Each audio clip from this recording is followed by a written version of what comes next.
Okay, we're going to go ahead and get started. Welcome everyone to our first Future Leaders closing session.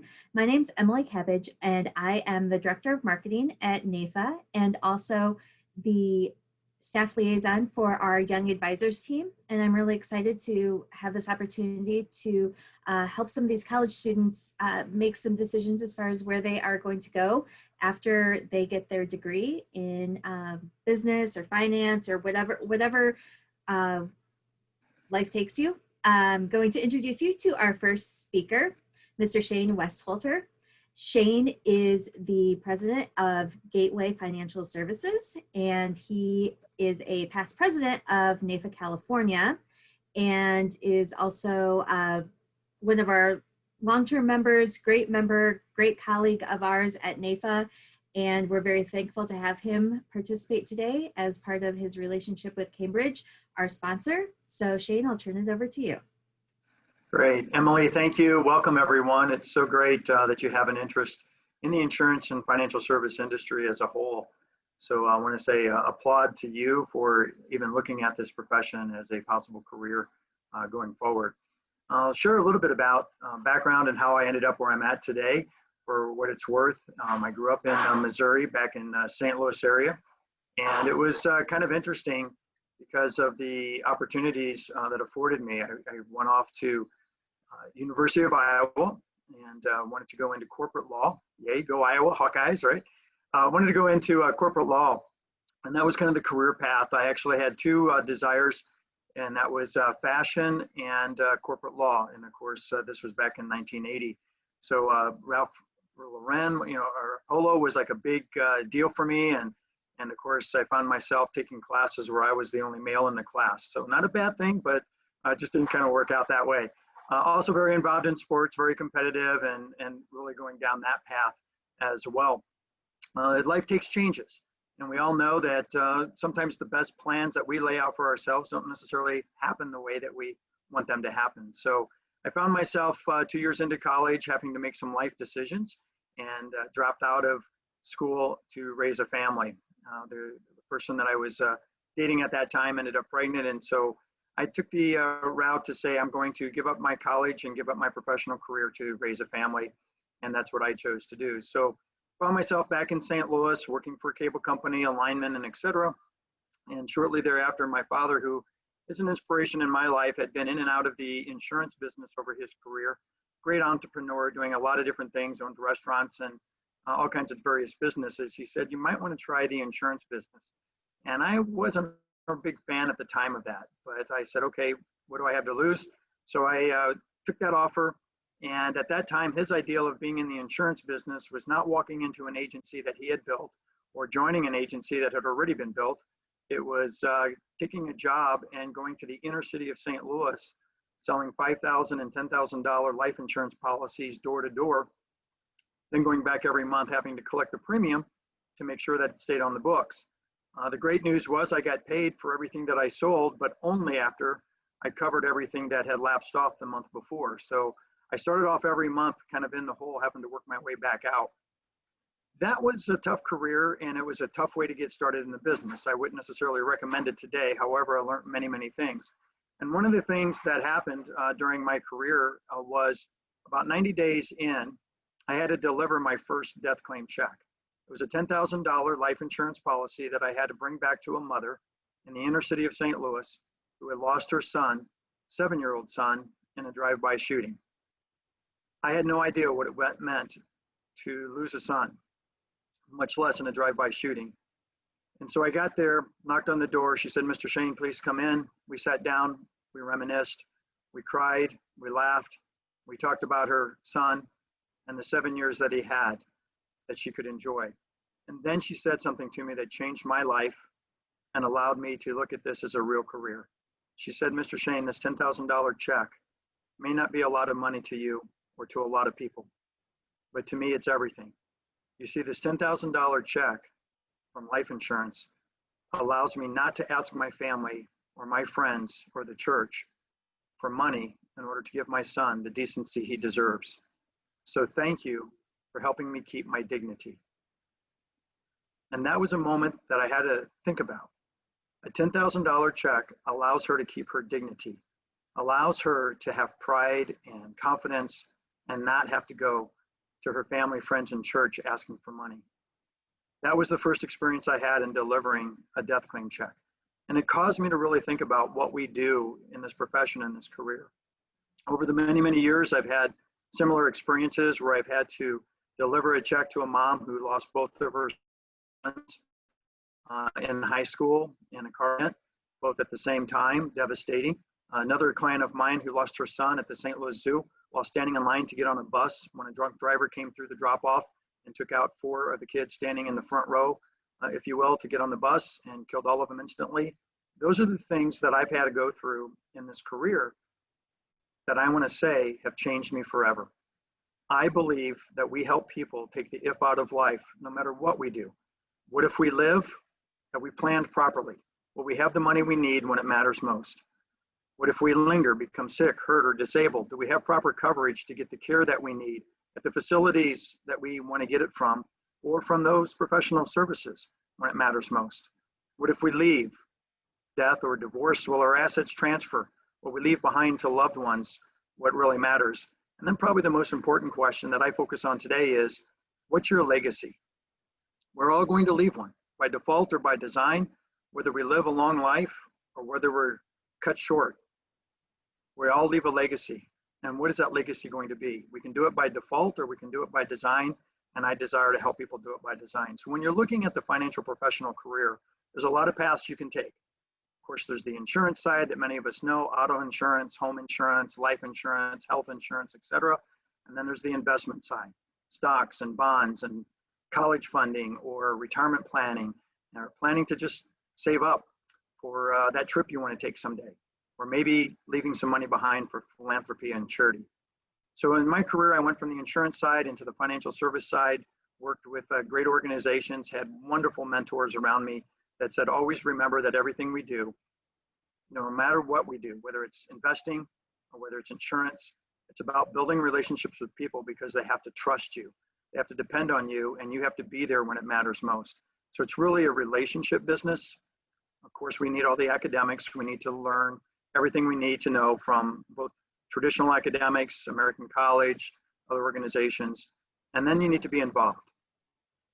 The legislative advocacy is so critical in our industry, just like many others, but NIFA has allowed me to become the success I am in a lot of ways. Number one, they fought legislatively to protect our industry over the years. When I started back in 1988 until now, there's been a lot of things that have changed. Taxation on products, product changes themselves, regulatory changes, and then it was about building the family and the friends and the colleagues around the industry. Even people who work for companies that might be, quote, my competitors, they actually are my colleagues. And if I can't get it placed with my company, then I hope they can get it placed with it, because serving people is what it's all about, and making sure that we protect America and the families as we go forward. I ended up over at Cambridge broker-dealer, great broker-dealer independent. And when you're out there looking, you have a lot of choices. And what I would suggest to all of you, do your due diligence. You know, look at it same as if you're going out to explore any other career, any other job. Interview people, interview the positions, interview the companies, but most importantly, find a place that's a culture that you like, because products are going to come and go, and what we do every day can be done just about with any company that's out there. The most important thing is you got to enjoy the people you're doing it with and know the culture and the environment that you're around. So again, thank you for allowing me to share a little bit about my past, my passion for this industry. I love it. If I had to do it all over again, I would do exactly the same thing. Maybe you learned a few things along the way that I wouldn't repeat, but I definitely would be in this career because it's one of the best careers ever. And it gives you the opportunity to go as high as you want to go, make as much as you want to make or not, and spend as much time serving others that you desire. With that, I'm going to say thank you. I'm going to turn over to Jeff Vivacqua, a great friend of mine at Cambridge Investment Research, a colleague, a mentor, and most importantly, a person that I can count on anytime and say, hey, Jeff, let's just go have some fun. So, Jeff, I'm going to turn it over to you, sir. Thank you, Shane. And thank you, Emily, for having both of us on your show today. I think the transition from Shane, I'll introduce Cambridge for a second. So Cambridge is a financial solutions firm. And let me describe that for you. It may be a broker-dealer. It may be a registered investment advisor. It's a technology firm. It's a consulting firm. It's a financial planning firm. It's a marketing firm, a graphic design firm, an accounting firm. I say that because we do all those things. So most of you today may be in a financial planning program and the network of universities or schools, but there's so many roles inside of financial services that I don't want to limit to just that conversation. So while we may focus a little bit on financial services for a second, remember, financial solutions has a lot of opportunity. So if you know a peer or a friend that's looking for other types of roles, financial services may be an outlet for them, especially in some of the areas that I mentioned. So when I say that because we started about 8 years ago an internship program, and all of you that are still in school are on I'll call it a journey of knowledge right now. And that's one part of the journey. You're learning about financial services, you're learning about markets, as Shane mentioned, the financial markets, products, etc., time value of money, so many other topics in financial services. But that's a knowledge bucket. That's one piece of it. The other core skills and coaching components round out what I'll say is the 3 buckets of learning here. So as you start on your journey, it's putting real experiences together with that. But you don't have to wait till after graduation. For those that are in school right now, you can start to build up your real world experiences. And how we approach that was internships. So we do internships across 30 different departments here, functional areas of Cambridge, as the ones I mentioned earlier: legal, compliance, accounting, marketing, design, actual product sales, platform, technology building, et cetera. It's how do we develop that next generation of talent for our industry? And that's important for a firm like Cambridge, as well as a financial professional like Shane and his organization. We're trying to build up and grow this industry as a whole. It's a very philanthropic, it's a very professional organization from an industry and an association, NAFA including that, helping us build that model and make people look at being a part of this industry as a career. Whether it's starting where you all may be at from a school perspective, whether it's from a career changer later in life, we have a lot of people enter this business. So we're open to talking with all of you. We're open to talking to career changers. It's how do we find the people, to Shane saying, that look to take care of the end client, their investing goals, their needs, and make sure they're comfortable and secure long term. So that being said, our internship program has been successful. We started that for ourselves here at Cambridge, but soon made it available to our financial professionals. So a lot of our financial professionals looked at us and said, how can I copy your program? How do I go on campus? How do I go to career fall or spring festivals, expos? How do I talk to undergrads or future people that are interested in financial services? So we used our knowledge to share that with our 3,500 financial professionals, and we continue to do that to this day.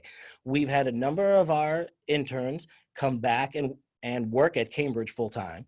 A number of our interns repeat internships here in subsequent years, same departments, tried other departments to see what they really liked, or if something changed. And some of them even went from a Cambridge internship and went out to a financial professional internship out in an office. So it's flexible. One thing about this market, I think Shane was alluding to it, Cambridge and Gateway, is you have a flexible, creative approach to working with clients and financial professionals like Shane to solve issues as they arise. How do we solve long-term investment needs? So from that perspective, getting back to my journey that you're on, this is the journey of knowledge. Build up your real world experiences. Combine the knowledge with that experience. Be a sponge. You know, the name of today's session is the Future Leaders Program with Shane and I. So when I think of leadership, it's not just knowledge. It's how do you take advantage of opportunities, job versus career. You're looking for the career, not the job. But how do you take advantage of experiences that are going to help you be a better person in this industry, a potential better leader in the future long term? So as I transition my comments to looking forward from our internship program, how do you act as a sponge? How do you learn as much as you can during your journey now? How do you learn as much as you can from experiences, being across with other financial professionals like Shane, being across the table with end clients and learning what they're looking for, what they need. But how do you then apply it? It becomes about application at that time, taking what you've learned in your journey of knowledge and journey of experiences and apply it. How do you apply it in a real world scenario? That's one of the first and most important probably pieces of advice I would give for everybody today, talking about it, because leadership opportunities don't necessarily always present themselves. The opportunities just don't fall in somebody's lap. If they do, it's not always going to be like that for everybody. So how do you look for them? How do you put yourself out there to be positioned to be ready for an opportunity like that as a future leader? So you could have a main role with your organization. You could also be looking at how you volunteer on other projects or with other organizations, or volunteer with NAFA from that in this example. How do you put yourself out there and build networks, build relationships, build experiences? And that, to me, your journey and your application and putting yourself out there comes, I use this cliche from one of my leaders that I worked for in the past. So in my 25 years, this I've always remembered, he would say to us, show up, have an opinion, and say something. And I think that serves everybody well, no matter whether you're a future leader on this call today, you graduate, you're in an internship, an externship, you're on with a company like Gateway and Shane. In your role, be aware of all the opportunities that could be presenting yourself, but you also have to, one, execute in what you're doing, and you volunteer for other opportunities that present themselves.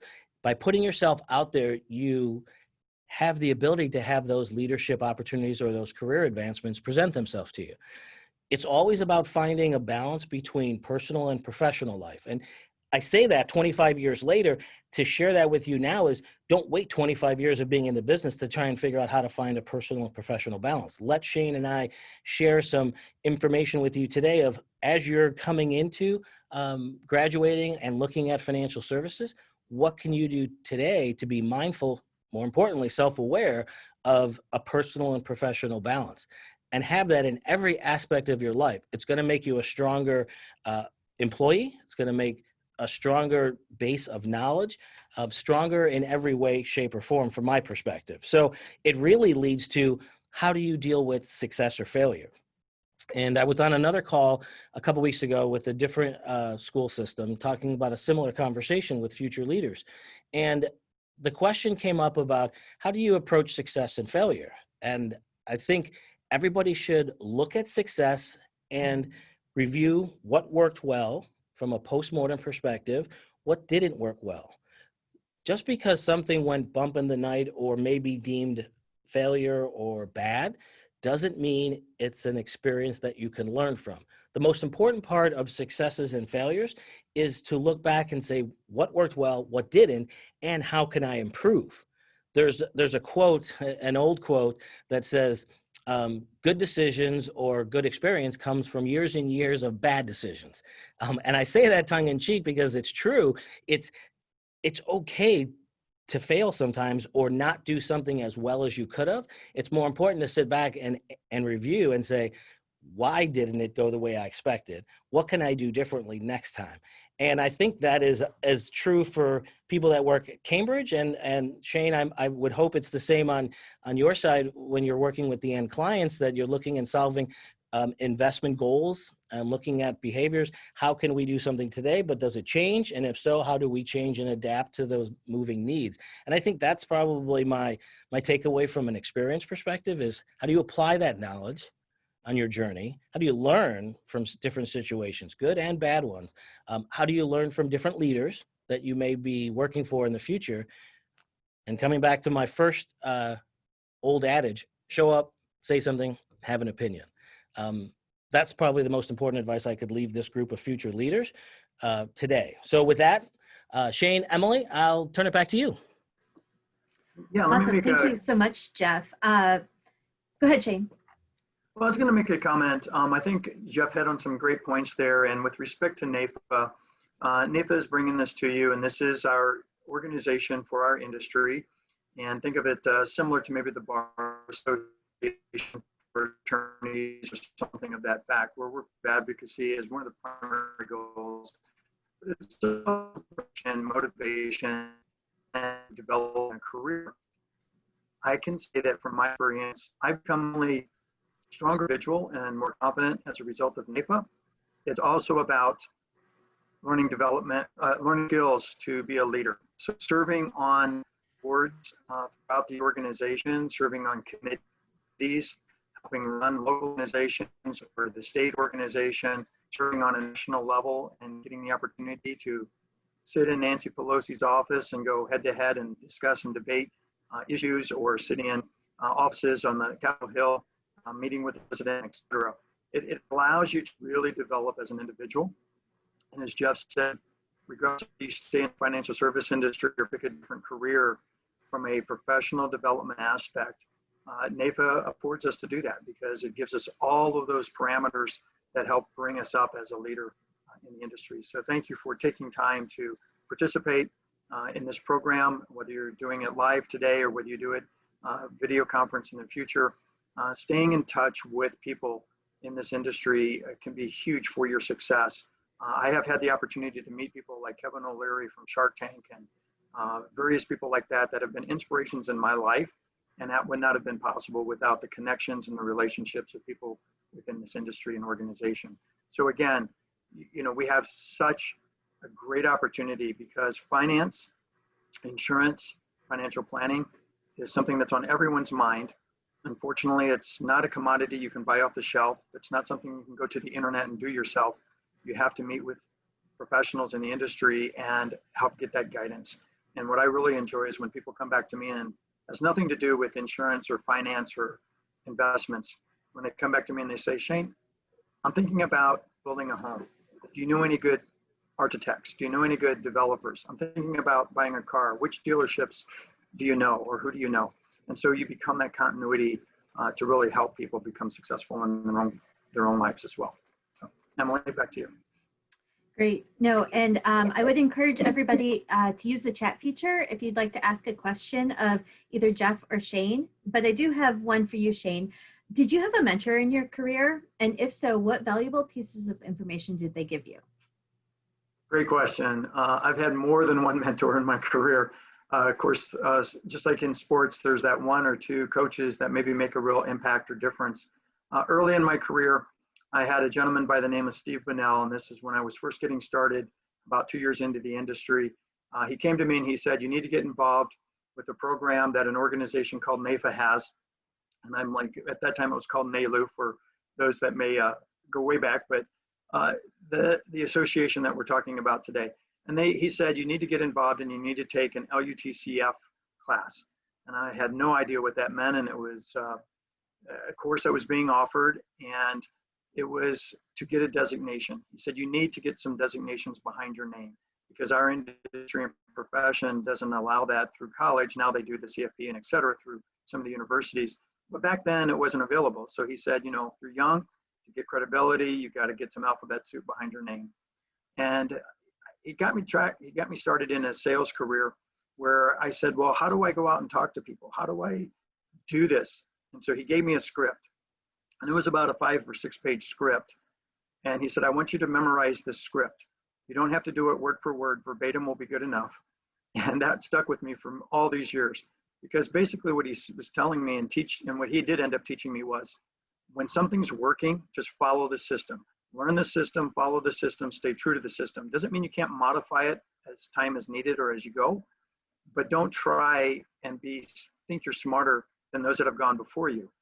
You think about the people that have had success. Another mentor, Brian Murphy, a good friend of mine, and he was president of Hartford, came to me and he said, Shane, the way you become a success, I asked him one day, I said, Brian, how do I become a success? And he said, here's what you do to become a success. You look at the people that you think are successful ahead of you and just do what they do. Just emulate them, become like them. And then I'll close with one more. I had a great mentor of mine, Al Shulman. He went out many, many nights and weekends with me, face-to-face at the kitchen table with clients, and taught me a lot about sales. And I asked Mr. Shulman one time, I said, Mr. Shulman, you're making a high six-figure, almost a 7-figure income. How do I get there someday? And he said, there's a secret to success in the professional financial industry, and here's what you need to know. And I said, all right, I'm all ears. He said, go see the people, then see the people. And don't forget, you need to see the people. In essence, what he said is it's always about them. It's not about you. It's not about the products. It's helping them make the right decisions for themselves. Just go see the people, sit down and talk with them, and help them, and you'll have success. So if we help enough people get where they want to go, we'll end up getting where we want to go. So 3 different mentors that have meant a lot to me. Again, I've had many, many mentors throughout my career, but there's always these little tidbits that I take away like any good coach. They say something to you maybe when it matters most. What I would encourage all of you throughout the rest of your career, no matter how successful you become, we've got over 200 offices nationally here at Gateway. I've got great people around me. It would not have happened if I didn't have people around me and a great team to make it work.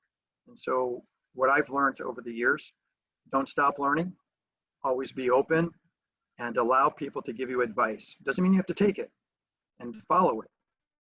Be willing to hear it. And then go ponder it and move forward. It's okay too. But if you stop learning and you stop taking other people's insights or wisdoms, so after 30 plus years in this career, every day I get up, I'm excited about it. I can't imagine doing anything else. I still read a lot of books. I attend a lot of conferences, and I listen to people that have more success than myself even. And even some that maybe haven't even risen to the level of success, quote, that we would look at success and say, Shane, you're successful. I want to be like you. I find people that have words of wisdom that are coming up through the ranks because they know things. We all have something that we can share with someone else. So don't be afraid to share your knowledge. And as you're coming up into this industry, as Jeff said, we're looking for future leaders. We're looking for people to say, look, just because it's always been done that way doesn't mean that's the way we need to keep doing it. What can we change? How do we become better? How do we use technology? How do we use social media? How do we broaden our thinking to maybe brand ourselves or market differently than what we did in the past? So every day is a learning. And in this industry, trust me, when you think you know what you know, you'll find out you don't know all that much. There's always something different and changing in our industry that we have to stay up on. So it's very challenging and very fulfilling in the career. Absolutely. Well, to kind of tag team on that, question for you, Jeff. Disruption is everywhere in the world. What has Cambridge done and what will they continue to do in the future to adapt and evolve? Disruption can come in many different forms, Emily. It could be in the form of technology. Look, in the last 2 weeks, Microsoft and some of their hosting capabilities have broken down, and that's affected all companies downstream, just not financial services. There's disruption in the marketplace. There's disruption, social, economic, government, et cetera. So it's how you prepare yourself as a firm from a Cambridge perspective. How are we prepared? Worst case scenario, disaster recovery. Best case scenario, are you keeping up with the trends that Shane and his firm are looking for? And that could be from a product perspective, that could be from a solution or a coaching perspective, or it could be from a technology perspective. So when it comes to disruption, disruption can come in, let's use technology. Sometimes disruption is not the Microsoft example. Sometimes disruption in technology is it's moving so fast. It's continually being advanced and developed. And how does every firm, shape and size, keep up with technology? All of us on today's session, there's 14 million apps in the App Store, in Apple alone. How do you know you can never get through 14 million apps? So that's disruption in itself. How do you find what is the right tool or service or program that you're looking for? How does some firm or somebody like Shane and his group, how do they help you narrow choices? So it's taking the challenges / disruptions and helping people narrow that down using the due diligence. And Shane, you mentioned due diligence for the people on our session today on how they look for the right firm to associate with. But it's, to Emily, to your question, it's using due diligence to find how do you work through those disruptions? How do you look for your available solutions, pare them down, and see which ones are most important for you, your business, your clients, et cetera. So from a Cambridge perspective, how we approach it from not being boxed in. We haven't built our firm to say, this is one box and this is the only way to do something. It's more about, our approach is more about talking to a financial professional like Shane and saying, Shane, what's your business about? Where are you going? Okay, let's see how we can fit the Cambridge box to your business. And if we don't have what you're looking for, how do we bring it? how do we connect it? How do we make it not so much of a disruption, or you have islands of technology or islands of support that's disconnected from your business? So from a Cambridge perspective, I appreciate the question. It's a constant. We're never going to say, okay, here's the finish line. In each particular goal or challenge, you may have a finish line, but there's always going to be disruptions. And I think we don't fool ourselves. There's always going to be opportunities. And I always list opportunities first before challenges. It's making sure you don't miss the opportunities that present themselves as well. How do you see an opportunity in a disruption? And Cambridge built itself really by seeing some disruptions in the marketplace and saying, this goes back 40 years in our history, and saying, how, if nobody's providing or there's a disruption, how can Cambridge take advantage of that opportunity? And that's really been our founder's way. There's a book for those readers out there. There's a book called The Founder's Way that really describes how you look at following the people that came before you, how they have a mindset, how they approach solutions, and then how do we as the next generation of leaders approach that same situation to ensure we're doing better than the people that came before us, but not so much always in a different way. And I think that's how I would answer your question, Emily, about sometimes a disruption is an opportunity. It's making sure you don't miss it. We've all been faced with a disruption recently, right, with this pandemic. And I know even as students watching this video or participating today, we've had to learn virtual ways of continuing to survive and move forward in business, in our lives, the way that we socially interact. As Jeff said, there's always going to be challenges, whether it's regulatory or whether it's things we can control or things we can't control.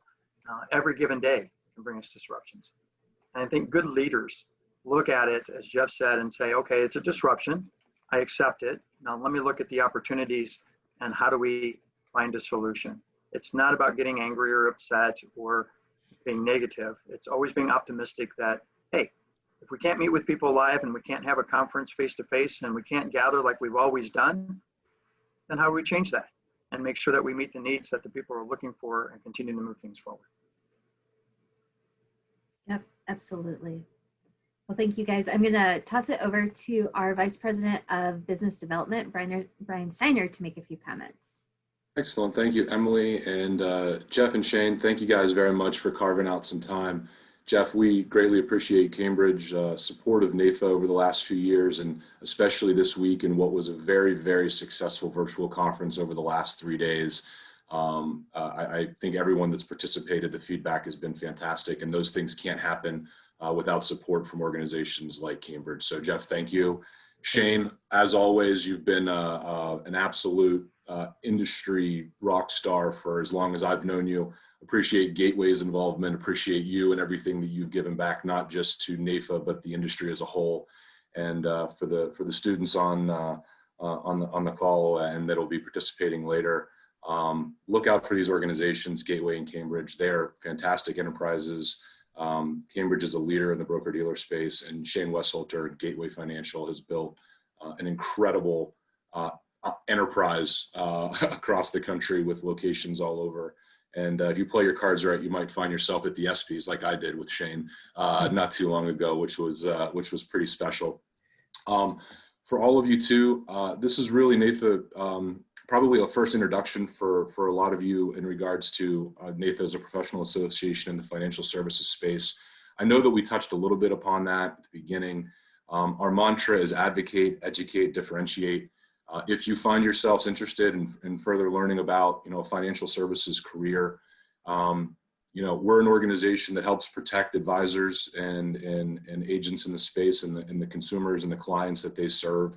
We do a tremendous amount on the policy, regulatory, and legislative side, which Shane referenced as far as spending time in Capitol Hill with people like Nancy Pelosi and Mitch McConnell to different parts of the state legislature. So pretty unique spin in the financial services industry that often gets overlooked.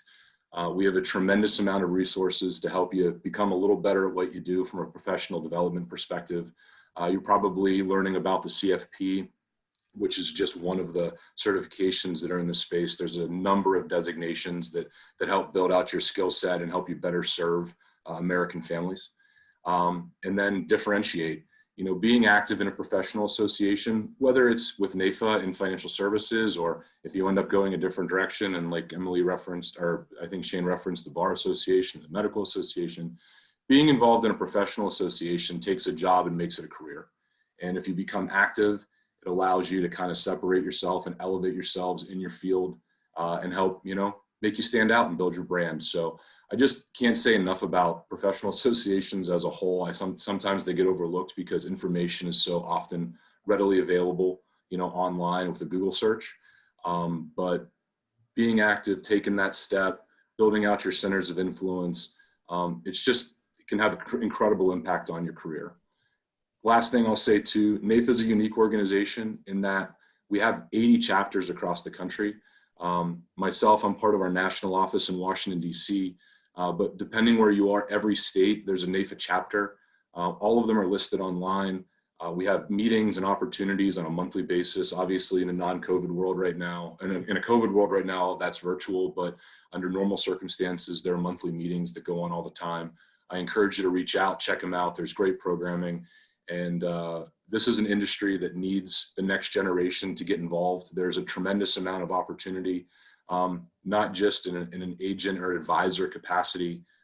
There's a tremendous amount of opportunities that are present in financial services where you don't necessarily have to be client facing. So just to share that. So we appreciate your participation today. If you have questions, please reach out. We are here to be a resource for you. And again, I know with Jeff, with Cambridge, there's a number of internship opportunities. If you're able to share those with us, we will make sure that they get distributed to all of the registrants today, those that are here and then those that weren't able to make it. So again, we appreciate that support and both of you participating and Emily for organizing. And I'm going to let Blake Gillies say just a few things. Blake is a rising leader in our space. I don't want to say rising leader anymore. He's a leader in our space.